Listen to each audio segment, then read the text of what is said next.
War between Turkey and Greece? Tensions are heating up. Hello, I'm Steve Forbes, and this is What's Ahead, where you get the insights you need to help navigate this turbulent world.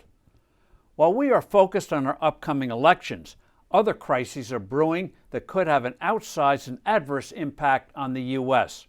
One big one, for example, is Turkey and Greece, whose enmity goes back centuries. Both are increasingly at odds over drilling for oil and gas in the eastern Mediterranean Sea. Greece, which has numerous islands in the area, says it has sovereignty over the particular waters that hold considerable promise. Turkey is disputing this claim. Turkey recently sent a seismic vessel to carry out surveys in the area backed up by warships. Both countries have boosted naval and air forces to reinforce competing claims. Turkish strongman Recep Tayyip Erdogan declared, "Turkey will continue to follow a determined and active policy in the eastern Mediterranean. The Greeks are either going to understand the language of politics and diplomacy or in the field with painful consequences." Erdogan made disparaging remarks about what he called Greece's dilapidated military. The EU, particularly France, as well as Egypt and the United Arab Emirates, are backing Greece.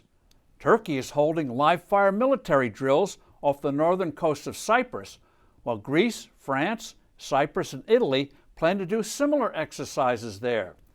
Neither Greece or Turkey want a war, but an accidental escalation could trigger a conflict. Both countries nearly went to war in 1996 over 2 uninhabited islands. Diplomacy won that day.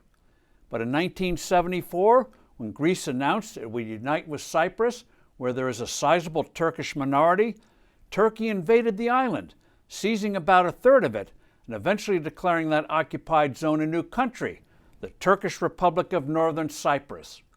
Turkey has stated that any agreements reached by Cyprus are null and void unless Turkey's puppet country gives its assent.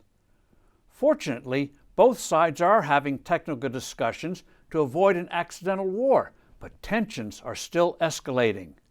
Both countries are members of NATO, and an armed conflict between the two could have catastrophic repercussions for the future of that alliance, which would delight Russia.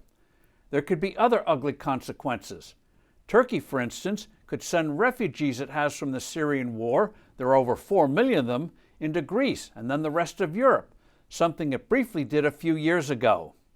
The U.S. has not yet been actively involved with this crisis, leaving it to the EU diplomats, especially the Germans, and NATO officials. But that may have to change, given the stakes involved. I'm Steve Forbes. Thank you for listening. Do send in your comments and suggestions, and I look forward to seeing you soon again.